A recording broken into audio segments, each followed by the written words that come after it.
Welcome Thundercat fans to another Third Earth Reviews toy review, and today I will be reviewing the 2016 MattyCollector Lion-O. So let's get started by looking at the packaging.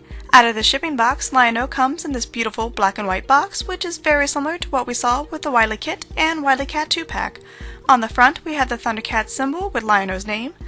On the side we have a gorgeous image of the cat's lair, and on the other side we have a more modern look of our character. Upon opening the box, Lion-O comes in this open window box that fully showcases our figure and all of the accessories.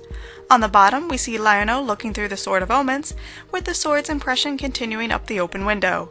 On the back we have a colored image of our hero along with a short bio, and on the top of the box we have a new Thundercats Classic logo. Now that we've seen the packaging, let's take a look at our figure. I have to say, I absolutely love this version of Lion-O. I was a little worried about the paint when they released the latest batch of photos, but the blue of his armor isn't too bad, and thankfully not nearly as shiny as I thought it was going to be. Overall, the paint deco is very nicely done, although I do have some random paint blemishes. The paint on the Thundercat symbol is easily my favorite part, and it's a huge improvement from the vintage LJN line, where they didn't always get the symbol correct. Lion-O's hair sculpt is also nicely done, and it gives Lion-O a more modern look, while still being a good representation of the original cartoon. Lion-O has the same articulation that we've seen with the Motu Classic line, meaning his head is on a ball joint so he can look up and down as well as left to right. His shoulders have the same ball-like joints so they can move forwards and backwards and out to the side. There are swivels at the biceps, standard bends at the elbows, and rotation and bends at the wrists. Lion-O has the ab crunch as well as the waist swivel.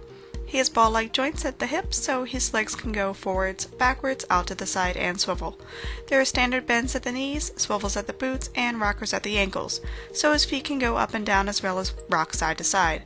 I have to say I like the look of his boots much better than those of the Filmation-style Motu figures.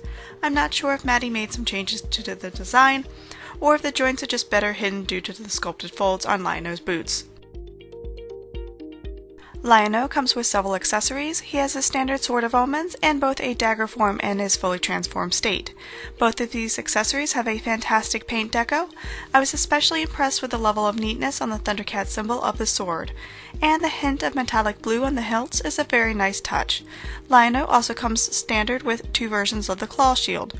One version has the dagger form of the Sword of Omens sculpted into it and can be attached to his hip via small peg.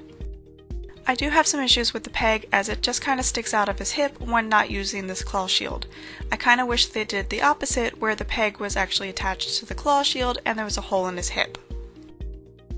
The other version of the claw shield comes attached to his left arm right out of the packaging, and while both versions of the claw shield have excellent sculpted details for the fur, and the painted jewel-like parts of their knuckles are pretty clean for their size, I have to say I like the second version of the claw shield just a little bit more, since it does come with a small groove that allows Lion-O to wear the claw shield on his arm with the Sword of Omens inside.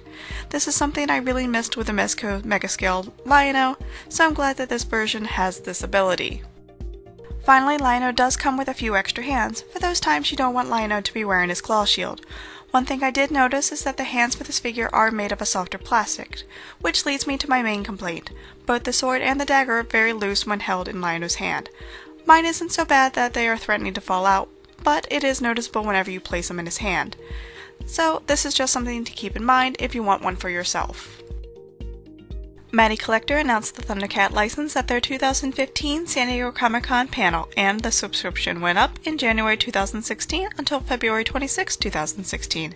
The subscription was greenlit as a go on March 4, 2016. The license was announced by MattyCollector, showing kittens playing with Motu Classic toys. The video had thunder in the background, and at the end the Thundercats logo was revealed. Initially, Lion-O had a release date of July 2016. There was also supposed to be 6 figures with the additional sub-exclusive Mummy Mumra. However, it was publicized at the 2016 New York Toy Fair that the subscription would change to 4 figures plus a sub-exclusive due to technical and sculpting issues. Lion-O's release date was also pushed back to September. There have been a few changes to the figure since its debut as an unpainted prototype at the 2015 San Diego Comic-Con. The first color version of the prototype was shown at the same panel, and just as an interesting fact, the prototype of Lion-O was created about a year before MattyCollector got the license. The first changes came mid-August 2015 and focused on the face and coloring of the figure. The initial Lion-O had thicker eyebrows, darker coloring, and more of a snarl-like facial expression. With the softer tan coloring and the slight changes to the sculpt, the Four Horsemen felt that the figure was more cartoon accurate, and there was also initially 5 different packaging designs. Lion-O is part of the 2016 Third Earth subscription. He was also part of the September sale on MattyCollector's website. However, he sold out within minutes, and with the future of the Thundercats still up in the air, I doubt there will be any re-releases.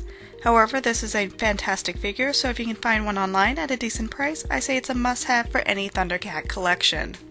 I hope that you've enjoyed this video. If you did, please remember to hit that like button and subscribe so you can check out all my other reviews. I cannot wait to review the MattyCollector Jackalman that will be shipping out this month, so until then, this has been Third Earth Reviews.